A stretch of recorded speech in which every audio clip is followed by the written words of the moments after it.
नमस्कार। स्वागत है आप सबका राजनीति के इस अखाड़े में। मेरा नाम है अजय सेतिया। मित्रों, आज हम बात करेंगे भारतीय जनता पार्टी की। प्रधानमंत्री नरेंद्र मोदी जब से अमेरिका और मिस्र से लौटे हैं, तब से ऐसा कोई दिन नहीं जा रहा जिस दिन प्रधानमंत्री आवास पर चुनावी रणनीति के माहिरों की मीटिंग ना हो रही हो। 28 जून को मोदी, अमित शाह, जेपी नड्डा और बीएल संतोष की 8 घंटे मीटिंग चली थी। मीटिंग में दिन भर लोग आते जाते रहे, उनसे फीडबैक लिया जाता रहा, जिनमें बहुत सारे मंत्री भी थे। फिर रात को डिनर के बाद चारों ने दिन भर के फीडबैक का विश्लेषण किया।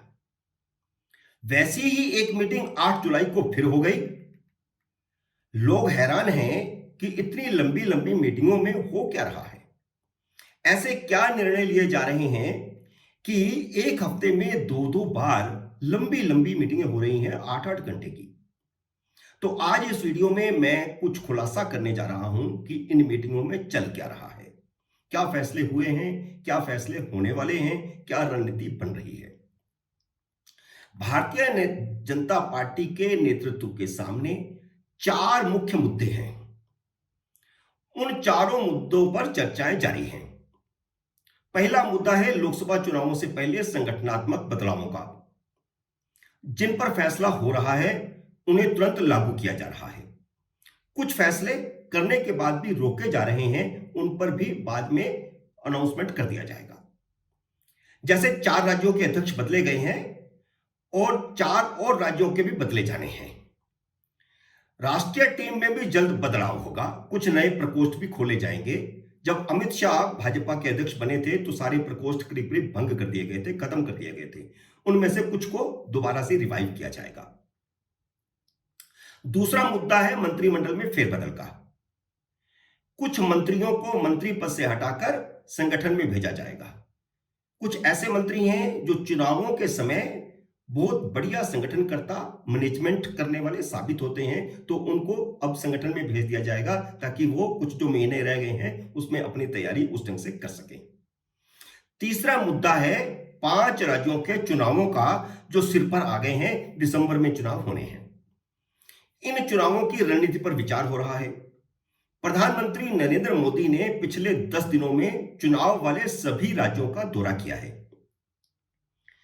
27 जून को और 1 जुलाई को वे मध्य प्रदेश में थे। 6 जुलाई को छत्तीसगढ़ में थे। 7 जुलाई को तेलंगाना और राजस्थान में थे। तो इन चारों राज्यों में वह पिछले 5-7-10 दिन में जा चुके हैं। अब बचा मिजोरम, तो मिजोरम में भी वो चले जाएंगे, छोटा राज्य है। इन चारों राज्यों में पिछले 10 दिनों में अमित शाह और जेपी नड्डा भी गए हैं, उनका भी दौरा हुआ है। इन सभी राज्यों में उन्होंने करोड़ों रुपए की विकास परियोजनाओं का शिलान्यास किया। और जो अंतिम दौरा 7 जुलाई का हुआ, 8 जुलाई का हुआ, उसमें तो नितिन गडकरी भी प्रधानमंत्री के साथ थे। सारी जगहों पर जहां जहां गए वे, तेलंगाना में और राजस्थान में कुछ सड़कों का शिलान्यास हुआ है। इन सभी चारों राज्यों में कुछ नई परियोजनाओं का ऐलान किया जा रहा है। जो परियोजनाएं पूरी हो गई हैं उनका शिलान्यास किया जा रहा है ताकि चुनाव में उसका लाभ हो। चौथा सबसे बड़ा मुद्दा है लोकसभा चुनावों का। कहा जा रहा है कि इस बार टारगेट 350 का होगा। नारा भले ही 350 का लगे, लेकिन इन बैठकों में जो कुछ हुआ है वह मैं आपको बताता हूं। वह टारगेट है 340 सीटों का और सहयोगियों के साथ 400 सीटों का। यह है टारगेट। देश को 4 हिस्सों में भारतीय जनता पार्टी ने बांटा है। वैसे तो 4 हिस्से हैं ही, पूर्व, पश्चिम, उत्तर, दक्षिण, लेकिन उस हिसाब से राज्यों को उन हिस्सों में नहीं रखा गया जो 4 हिस्से भारतीय जनता पार्टी ने अपने संगठनात्मक दृष्टि से बनाए हैं। मैं एक एक करके चारों हिस्सों में तय किए गए टारगेट का भी खुलासा करूंगा। पहला हिस्सा है उत्तर भारत के 4 राज्य, उत्तर प्रदेश, उत्तराखंड, मध्य प्रदेश और छत्तीसगढ़। इन 4 राज्यों में कुल 125 सीटें हैं। यह भाजपा के दबदबे वाला क्षेत्र है।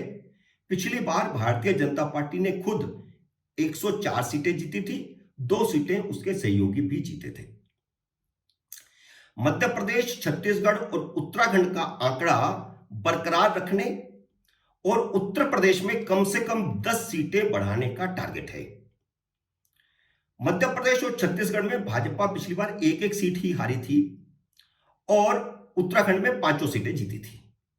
तो संभावना बनती है सिर्फ उत्तर प्रदेश में। तो उत्तर प्रदेश में पिछली बार भाजपा 62 सीटें जीती, जबकि 2014 में 71 सीटें जीती थी। तो इस बार टारगेट रखा गया है 71 से एक सीट बढ़कर के 72 करना। अब हम दूसरे क्षेत्र पर आते हैं। तो भाजपा का दूसरा महत्वपूर्ण क्षेत्र है पश्चिम, जिसमें कुछ दूसरे राज्य भी रखे गए हैं। वैसे मोटे तौर पर महाराष्ट्र, गुजरात और राजस्थान, लेकिन उनके साथ जोड़ दिए गए हैं जम्मू कश्मीर, लद्दाख, पंजाब, हरियाणा, हिमाचल प्रदेश, दिल्ली और चंडीगढ़। इन 7 राज्यों और 2 केंद्र शासित क्षेत्रों की 144 सीटें हैं। पिछली बार भारतीय जनता पार्टी इनमें से 100 सीटें जीती थी। महाराष्ट्र में भाजपा पिछली बार 25 सीटें लड़कर 23 जीती थी, जबकि शिवसेना 23 सीटें लड़कर 18 जीती थी।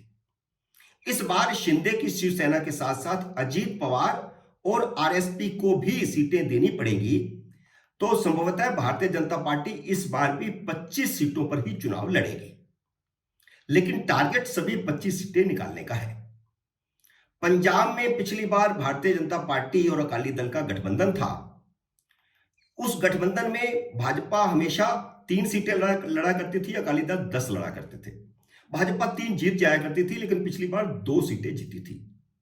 इस बार भाजपा बेहतर स्थिति में है, क्योंकि एक तो अकाली दल के साथ गठबंधन नहीं है, अकाली दल गठबंधन से बाहर है। दूसरा, बड़े पैमाने पर कांग्रेस के बड़े बड़े नेता कांग्रेस छोड़कर के भारतीय जनता पार्टी में शामिल हुए हैं। तो अगर भारतीय जनता पार्टी का अकाली दल से गठबंधन होता है तो भाजपा उससे इस बार 3 की बजाय 6 सीटें मांगेगी, यानी 6 भारतीय जनता पार्टी लड़े और 7 अकाली दल लड़े।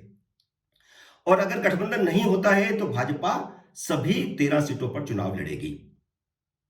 गठबंधन नहीं होने की स्थिति में मुकाबला 4 गुना होगा। एक तरफ अकाली दल, कांग्रेस, आम आदमी पार्टी और भारतीय जनता पार्टी। समझौता हो या ना हो, भाजपा का टारगेट पंजाब में कम से कम 4 सीटें हासिल करने का है। यानी इस दूसरे हिस्से में भाजपा को सिर्फ 4 सीटें बढ़ाने का लक्ष्य है, 2 महाराष्ट्र में, 2 पंजाब में। अब हम तीसरे हिस्से पर आते हैं। भाजपा की दृष्टि से तीसरा हिस्सा है बिहार, झारखंड, उड़ीसा, पश्चिम बंगाल, असम और पूर्वोत्तर के सारे राज्य। इन 12 राज्यों की 142 सीटों में से भारतीय जनता पार्टी पिछली बार सिर्फ 70 सीटें जीती थी। दक्षिण के बाद यह भाजपा का सबसे कमजोर क्षेत्र है, जहां आधी से भी कम सीटें जीती। इसके बावजूद भारतीय जनता पार्टी ने इस बार टारगेट 18 सीटें बढ़ाकर 88 सीटें करने का रखा है, जिनमें 5 बिहार में, 3 उड़ीसा में, 3 झारखंड में, 3 असम में और 4 सीटें बंगाल में बढ़ाने का लक्ष्य है। बिहार में पिछली बार जेडीयू से गठबंधन के चलते भाजपा ने सिर्फ 17 सीटों पर चुनाव लड़ा था और सभी सीटें जीती थी, जबकि 2014 में 22 सीटें जीती थी, जब वह अकेले लड़ी थी पासवान की पार्टी के साथ तालमेल करके। इसलिए भाजपा इस बार पासवान की दोनों पार्टियों, जीतन राम मांझी वीआईपी पार्टी और उपेंद्र कुशवाहा के साथ मजबूत गठबंधन बनाकर कम से कम 2014 वाली 22 सीटें खुद और कम से कम 11 सीटें सहयोगियों की हासिल करवाना चाहती है। बिहार के बाद झारखंड में पिछली बार भाजपा 14 में से 11 सीटें जीती थी। बाबूलाल मरांडी को सभी 14 सीटें जीतने का लक्ष्य देकर के प्रदेश अध्यक्ष बनाकर के भेजा गया है और ऐसे वहां स्कोप भी है कि झारखंड में भाजपा सुपड़ा साफ कर सकती है कांग्रेस का और जेएमएम का। भाजपा को पूरी उम्मीद है कि बंगाल में भी भारतीय जनता पार्टी की ताकत बढ़ी है और उसके चलते वहां 4 सीटों का इजाफा मुश्किल नहीं है। तो इस प्रकार 18 सीटें बढ़ाई जा सकती हैं। अब बचा दक्षिण। तो दक्षिण में भारतीय जनता पार्टी सिर्फ कर्नाटक और तेलंगाना में है। केरल में और तमिलनाडु में वह शून्य है। कर्नाटक में जेडीएस से समझौता करके पुराने 25 के आंकड़े को बरकरार रखने की कोशिश होगी और तेलंगाना में 4 के आंकड़े को बढ़ाकर कम से कम 8 तक पहुंचाने का लक्ष्य है। यानी 350 का लक्ष्य रखकर कम से कम टारगेट 340 हासिल करना है। मित्रों, उम्मीद है मेरा यह विश्लेषण आपको पसंद आया होगा। आप मेरे वीडियो को लाइक और शेयर कीजिए और अगर आपने मेरे YouTube चैनल को अब तक सब्सक्राइब नहीं किया तो कृपया सब्सक्राइब करके अपना आशीर्वाद दीजिए। जल्द ही मिलते हैं अगले वीडियो में किसी नए विषय के साथ। तब तक नमस्कार।